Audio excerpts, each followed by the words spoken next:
This session we're going to be talking about spending intentionally. Before I say anything, though, I don't want you to hear anything that I say without being on the shoulders of what Fred originally spoke about, that being our heart. I grew up with a parent that was an accountant, and I did my best to live according to what I'm about to talk about for most of my life, but to my shame, there was no heart in it for God, and so don't make the same mistakes I've made in my life. So my job has become telling people, don't make the same mistakes I've made. So hear everything I say with Fred's talk in mind on his shoulders. I want to open up with a quote at the end of chapter 1 from the book Redeeming Money. Your Savior will never mock your foolishness. He'll never tell you that you're getting just what you deserve.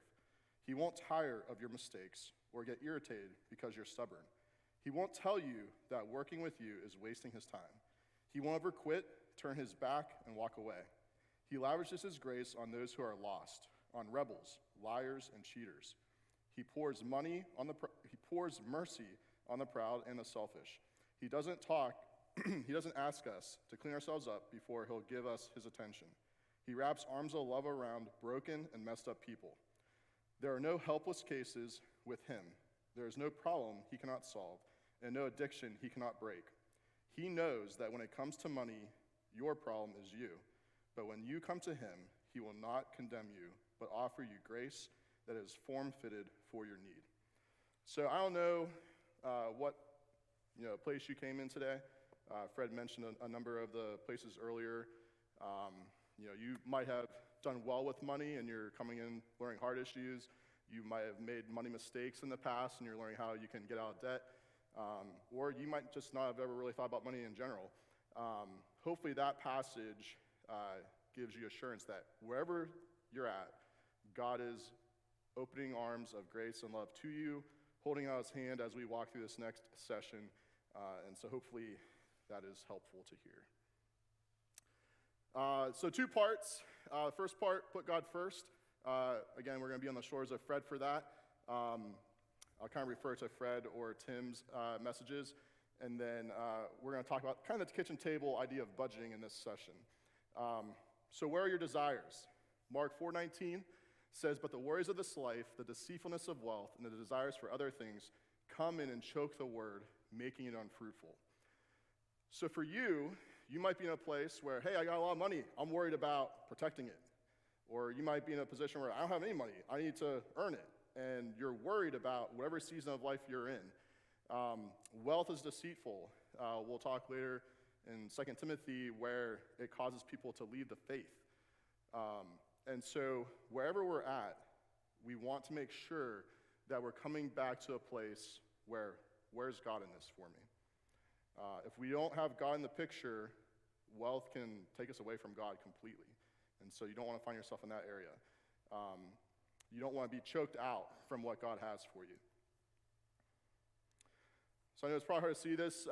We will go ahead and send out an email of the slides to everyone that was in attendance today. But basically what this slide is talking about the world versus God's economy and what the world tells us to do with our money and what God tells us to do with our money. So if you can see the first bubble up there, it says acquire, all right? Everyone acquires money at some place, shape, or form. And even that is a gift from God. Our job is a gift from God. I was unemployed for 6 months. We had a couple kids on the way. I learned real fast, the money I make is not me, it's God. He provided me with a job to even earn the money that I can make. You'll learn quickly when you lose your job that, that's even a gift from God. So as Christians, we go to the right side, we go clockwise. Our first idea is to plan. We want to plan out. Tim talked about it great. We want to look at our tithe. The 3 things that should come out of your budget before you even start your budget are your tithe, your taxes, and what you're planning on investing. And then with what's left, that's what we would say, that's what your budgeting material is. So decide in your heart what you're to give, figure out how much you want to put in investments, and then figure out what you're going to owe Uncle Sam. The world does not think of that. That's that's the last thing they're thinking about on the spectrum. They get around to the end of the month, and they got $20 left, and they're like, well, what do we do with this? Well, plan for $20, that's not going to work for you. Give. So we talked about giving your heart what you are to give, be a generous giver. Tim mentioned the 2.5%. That's the church. That's not the world, that's the church. So that's a very humbling statistic. Let's be better than that. Let's reflect God's generosity towards us and being generous with our local church, with charities, with people that are doing great things for the kingdom of God. The world doesn't think about giving at all. And so, that's last on our priority list as well. Save, we want to be intentional about the future. Okay, the future is uncertain, so a lot of times it's good to talk to people, figure out, hey, what should I be giving to my investments? What should I be setting aside for tomorrow? Like Tim said, bouncing ideas off of people, it's very important. I love to do that. I'm on the financial discipleship team, but me and Dave have coffee once every 2 weeks, it seems like. So talk to people that are wiser than you. Repay. So if we actually start kind of going at the world gets their paycheck, and they're like, I'm blowing this baby. I literally talked to people that I worked with that would say, hey, I'm going to blow it on this. I'm like, you're saying you're throwing your money away by saying it like that. And so people already have what they're going to spend their money on before they even get their paycheck. Don't be like that. Don't waste your money. Plan on the right side there. And in the world, we are an instant society. We want things instantly. So if I want things instantly, buy things on credit cards, then I have to pay them back. Or get an auto loan, I have to pay it back. And so we want to minimize toxic debt, which we'll talk about here.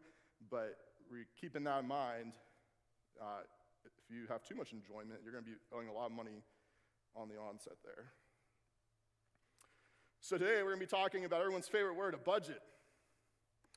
Make and live by a written financial plan. Okay, there's a really good resource. We'll mention a couple of resources to you guys. But Faith-Fi is not just a newsletter, but it's also a budgeting app that is a low-cost app, kind of like what Mint used to be or what Monarch is now. And I actually got a newsletter that was timely about budget. And so I'm going to read a little blurb of it to you guys. It says, when you hear the word budget, what comes to mind? Maybe things like restrictive, limiting, or tedious. And you wouldn't be alone in that feeling. A recent CNBC article reported that over 60% of individuals felt budgeting would limit their freedom. Budgeting requires time, intentionality, and thoughtful decision-making. This is why so many people find it to be challenging.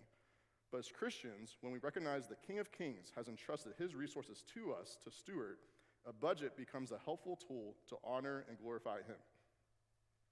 Budgeting can be a time when we allow God to work in us and through us as we prayerfully invite him into our financial planning and decision-making. Budgeting isn't an obligation, it's an opportunity to worship. By embracing this perspective, we not only honor God, but also experience the freedom and joy that come from living as faithful stewards. So I want you guys to think about that. Hopefully that might reorient the word budget for you. A lot of times people view the budget as a slave, or we're a slave to our budget. The budget is a slave to us. We tell it where our money's going. Boss your budget around. So I say the word written and live by because it's really easy to have a budget in your head and never live about it. It's also easy to never write it down, okay? I had my own Seinfeld experience the other day. Me and my father-in-law drove to a tire place so I could get 4 new tires, and it was going to take them a while to install. So called the day before, I reserved my 4 tires. Cleve shows up with me, and they didn't have the 4 tires that I had reserved the day before. They knew how to take the tire reservation, but they didn't know how to keep the tire reservation. And the tire keeping reservation is the most important part of the reservation. So me and Cleve left and came back another time. But it's easy to write down a budget and not to live by it. Or it's easy to have a budget in your head and never act upon it. There might be people that came last year and wrote down a budget, but haven't lived by it. So my encouragement to you would be to live by it this year. The enemy, when you walk out of these doors, is going to want you to forget everything you learned today, and he's going to want you to, he's going to want one of your kids to tear up your budget notes, or the dog to eat it. He doesn't want you guys living on a budget.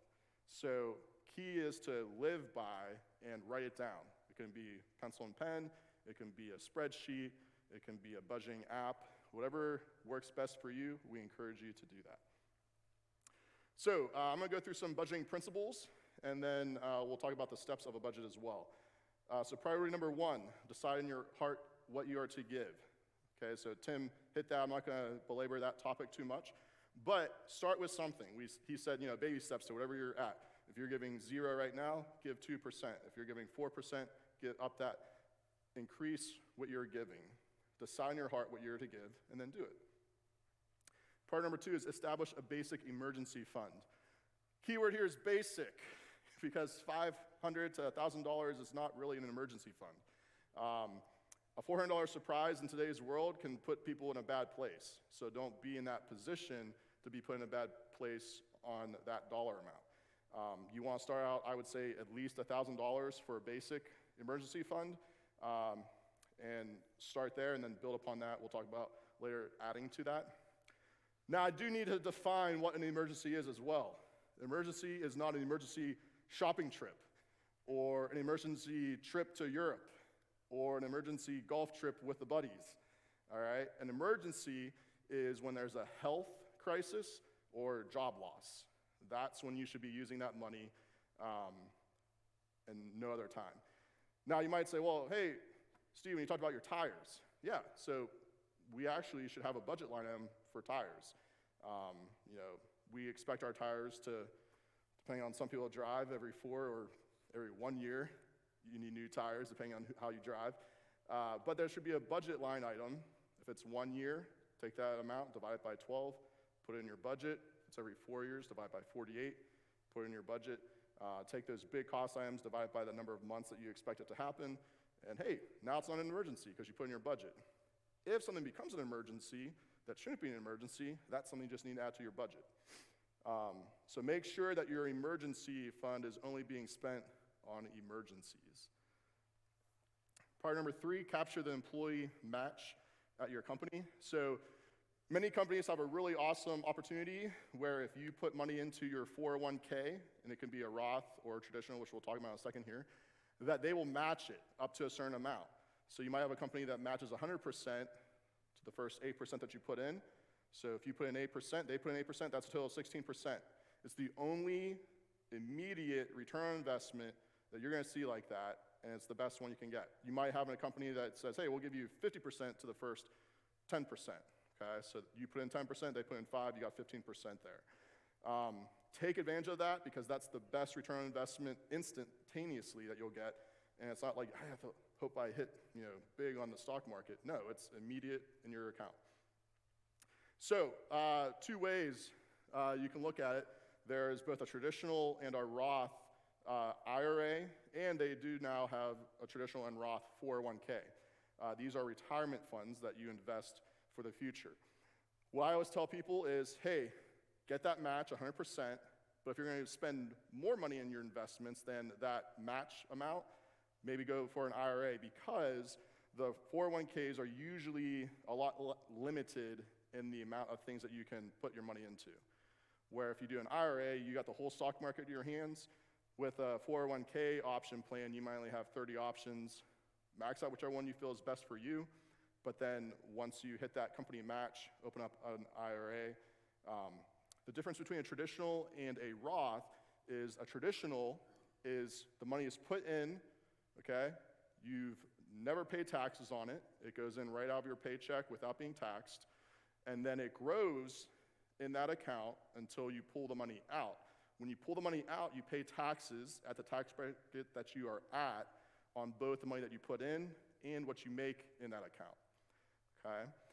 So the benefit of doing that would be if you believe that you're going to be in a lower tax bracket when you're pulling the money out, which a lot of people are if they are no longer working at the time that they're pulling the money out. A Roth IRA is different. You put the money, it's already been taxed, and that money grows in your account until retirement age, okay? All of it grows, and then the money that you pull out, you get tax-free, and what you earned on that money also comes out tax-free.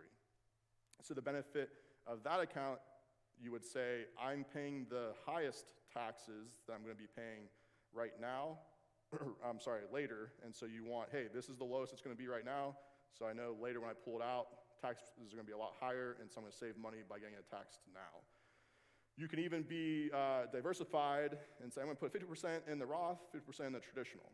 Okay, a lot of companies, if you have both options, you can do a percent in both of them, get the company match between the two combinations, and then go that route. So if you have any questions on that, we can talk further with you. The coaches love those types of scenarios because everyone's situation is different. But whatever you do, get the company match. It's instant return on investment.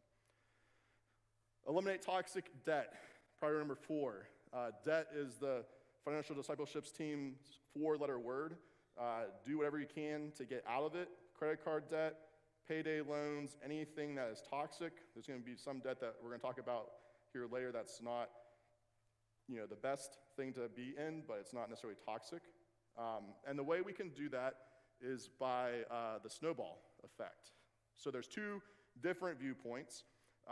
One is the mathematical, one's the psychological. When you're trying to get out of debt, you might say, well, I have debt in a couple different vehicles here. And you might say, well, which one do I attack first? And that's a great question.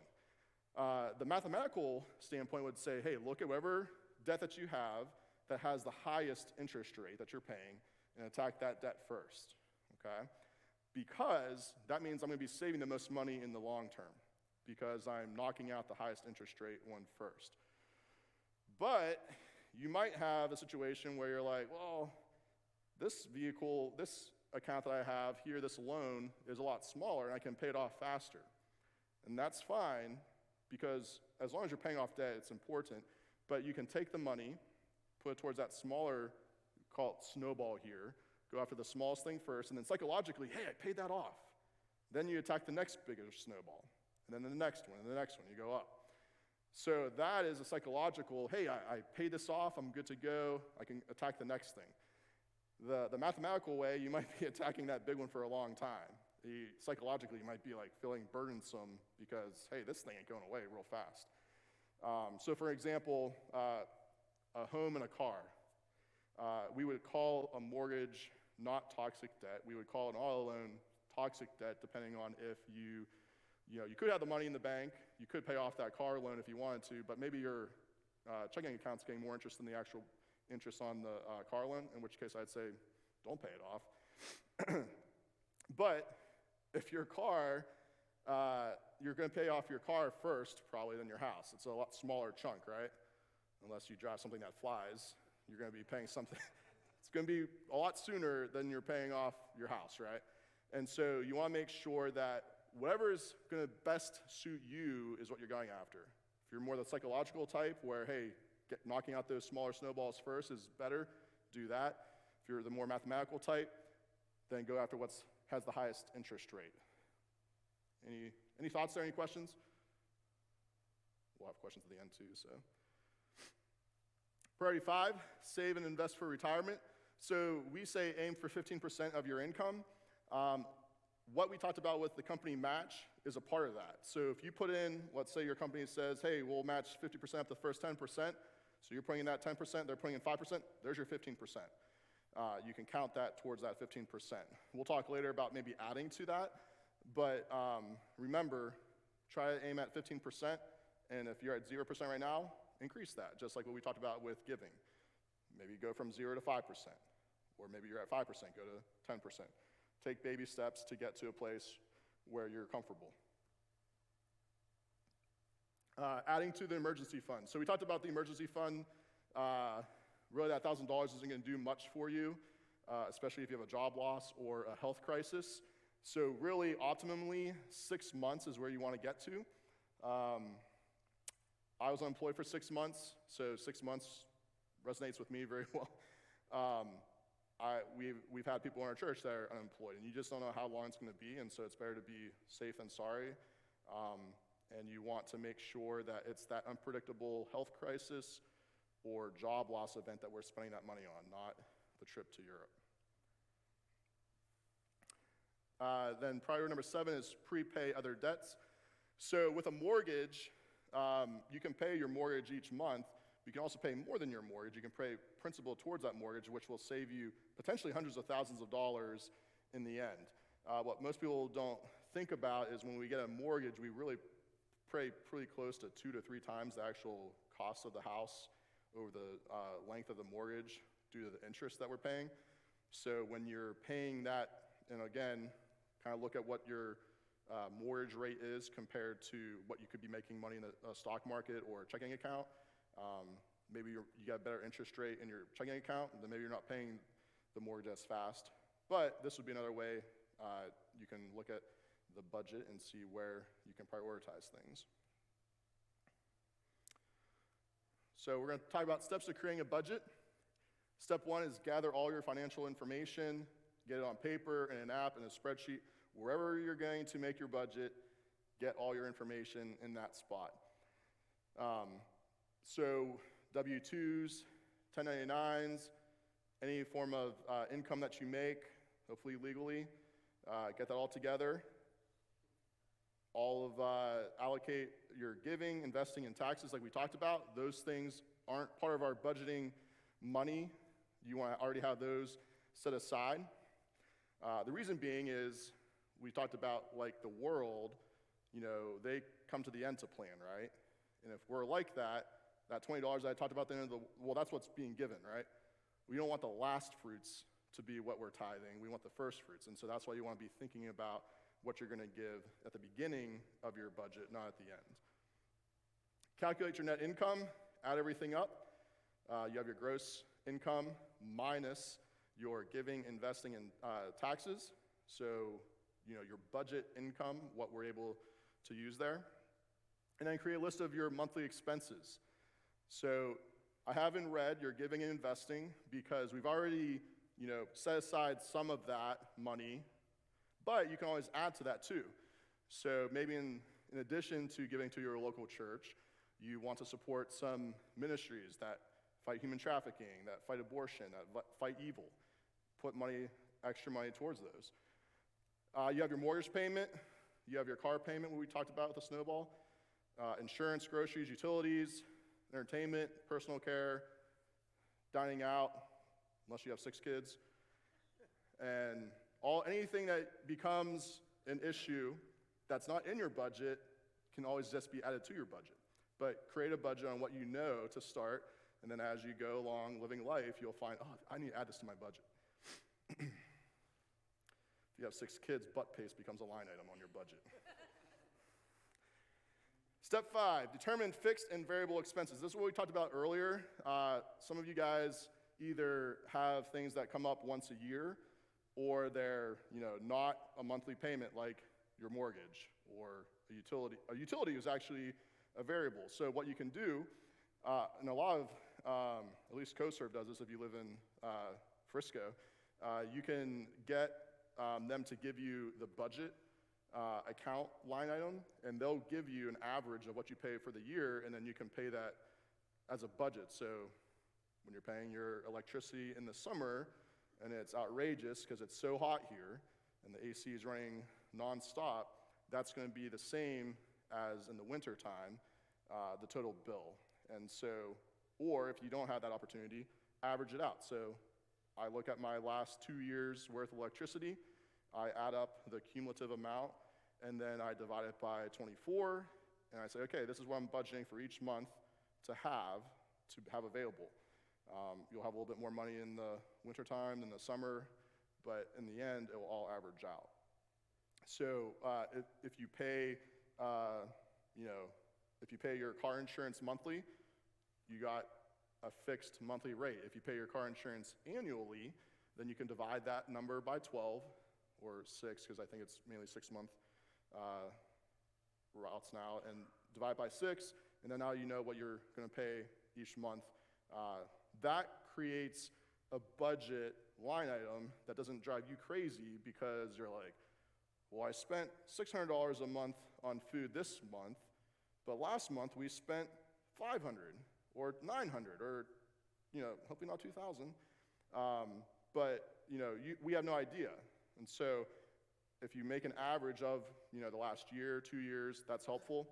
Maybe you have no idea. Maybe it's hard to track what you spent in the last year.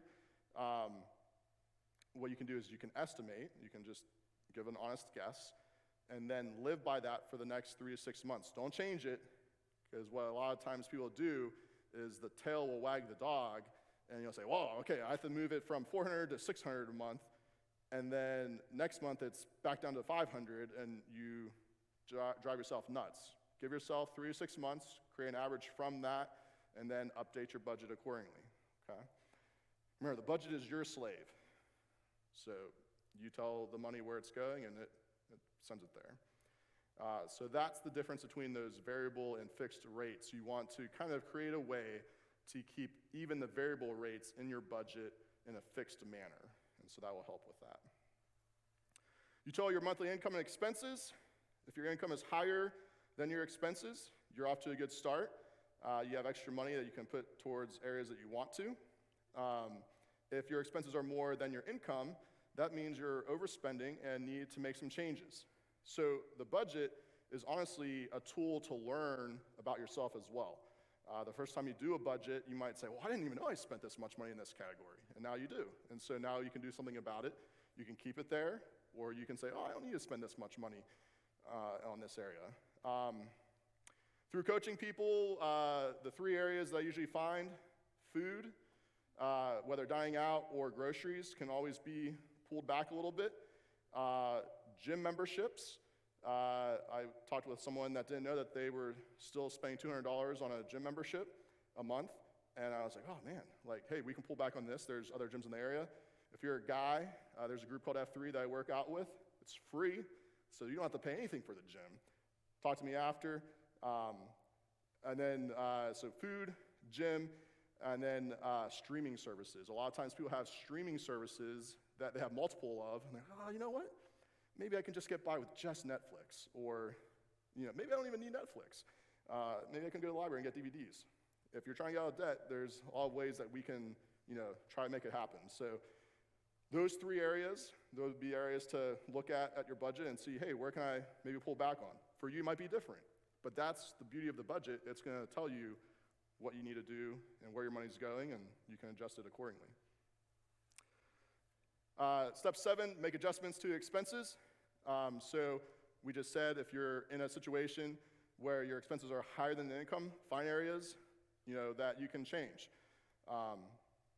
If your expenses are far above your income, or if you have a significant debt, reducing your variable expenses may not be enough, and so you might need to trim your fixed expenses. And so, trimming down on what am I spending the same every month? It might be a streaming service, it might be food budget.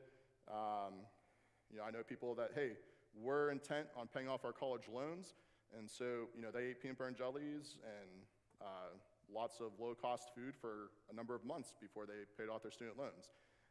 It just, a lot of times our budget changes our season of life or our lifestyle for a little bit to get out certain types of toxic debt, and we would applaud that. So here are some budgeting tips. Always plan conservatively. So let's say you make an average of this amount over the course of a year. If you work on commission, maybe you want to take the least amount that you're expecting to make over all the months and say, okay, I'm going to apply that to every month. And then that way you're not going to live outside your budget. If you pick the month that you make the most and you ascribe that to every month in your budget, well, then you might be in trouble. So always plan conservatively whenever you're line iteming things. If you have cash flow issues because you didn't do things well, then maybe look at not using a credit card and using paper money. It does still exist. Different people have different views on credit cards, so I will say this. If you can pay a credit card off in full at the end of each month, do that because you can make a lot of money on points and rewards. But if you can't do that, then don't use a credit card. Use paper money, use ACH, bill pay, things of that nature. Don't get yourself in a rut that you know you can avoid just knowing your own personal preferences.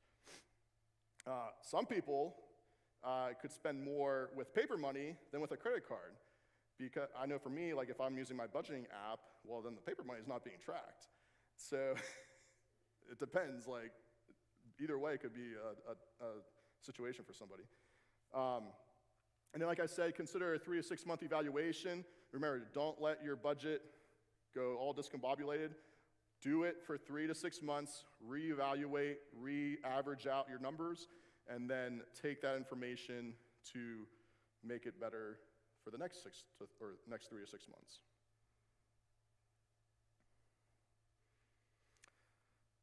So we talked about using cash only. Once your expenses are lower than your income, increase giving and savings in the areas that we talked about. Take time to learn other financial skills, come to classes, talk with members of the team. Remember, the budget is your slave, not your master. So closing thought, 1 Timothy 6, 17 through 19. See a lot of Arena Warrior guys in here, so this will be book 3 if you haven't done it already. It says, command those who are rich in this present world not to be arrogant, nor to put your hope in wealth, which is so uncertain, but to put your hope in God, who richly supplies us with everything we need for our enjoyment. Command them to do good, to be rich in good deeds, and to be generous and willing to share. In this way, they will lay up for themselves a firm foundation, treasures in the next world to come, so that they may take hold of the life that is truly life. So, we live in Texas. We live in North Dallas. It feels like one of the richest areas in the world. In one of the books, Money, Possessions, and Eternity, on the back table, there's a quote that says, if you own or rent a house, or you own or lease a car, you're in the top 1% of the richest people in the world. So, in your chair, you might think, well, I'm not richer than so-and-so down the street. But if we're looking at the world, we're the richest. And so, please, let this verse speak to you. Don't put your hope in wealth. Wealth is so uncertain. It's here today, gone tomorrow. Put your hope in God, who richly supplies us with everything we need. And for those of you, some of you might came in with, I can't not spend, or I can't stop not spending money. And some of you came in and said, I don't enjoy spending money myself. Let this verse speak to you too. It says, God richly supplies us for everything for our enjoyment. He wants us to enjoy money when we spend it. So this verse, can touch both of us, both parties. We should be good, be generous, willing to share. And what does it say? It says that we store up as a firm foundation for the coming age. So like Tim said, people that are living for this world, they're moving far away from their treasure as they get close to death. But if you're living for the age to come, you're getting closer to your treasure, and really your treasure is Christ. But putting to the future what you could have, lived in with this world, it's a lifestyle change. It's a heart change, and it's really countercultural to the world and even in the Western church today. So I encourage you guys with that. Take hold of the life that is truly life. Don't take hold of the life that is a joke, a lie, something that's deceitful. Take hold of God as you go through this endeavor of either creating a budget, building upon the budget that you have, and then stick with that budget. Maybe one of the applications you take from today is somebody and saying, hey, I just created a budget. Can you ask me how I'm doing in 6 months? Because a lot of times it's easy to create a budget today and totally forget about it in 2 weeks. I don't remember what I ate for dinner last night, so it's easy to forget. So as God says in James 1:22, don't be just listeners of the word, but be doers also. So let's try to take at least one thing that we learned today and apply it in our life, and I think that would be pleasing to God. If we have any time, I think I have time, so if anyone has any questions, I'm glad to answer them. I can also, anyone from the FDT team is welcome to answer as well, and we'll go through some questions. Yep. Number 3. Step 3 or principle 3? Calculate net income. Sorry. Yep.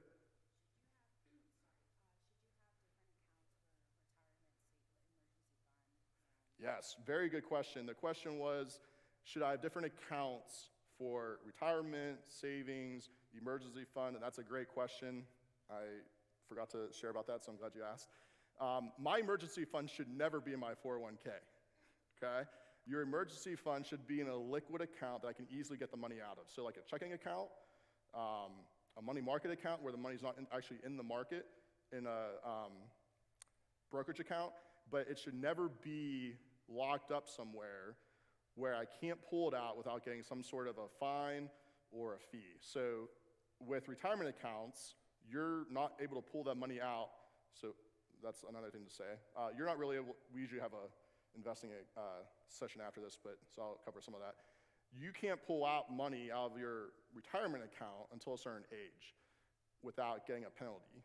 And so you want to make sure that your emergency fund is in a checking account of some sort. And it doesn't have to suffer because it's in a checking account. Do some research. I'm happy to share some accounts. There's accounts that you can get, between 4 to 6% interest in just the checking. Keep your money there. And then investing, you would want to get either a Roth or a traditional IRA. There's different companies that provide both of those, but you really want to look at, like Fred said earlier, just don't put your money into a Roth IRA and say, I'm good to go. You have to actually put your money into, ETFs or stocks or things of that nature. And so you want to do research, but you also want to seek counsel and say, hey, what would be the best thing for me? Here's my season of life. Here's the amount of risk I'm willing to take, and go from there. We don't really give ticker numbers in public, but there's a lot of ETFs that are very diversified that, Ecclesiastes 11:2 says, give portions of 7, yes to 8, for you do not know what disaster may come upon the land. And so we don't want to have all our eggs in one basket, and if that basket goes, we're in trouble. And so there's a lot of things that we can do to be diversified, not just in stock options, but in timing. I'm going to pull this money out in this many years, so I want this money in this bucket. I'm not going to touch this money until I'm 50, until in 50 years. So I'm not going to, touch that. So you definitely want to have your money placed in certain accounts depending on when you're going to be pulling it out and how you're going to be using it. So yeah, great question. And that's also another one. Everyone's in a different spot. A 25-year-old is going to have their money in a lot different places than a 70-year-old potentially.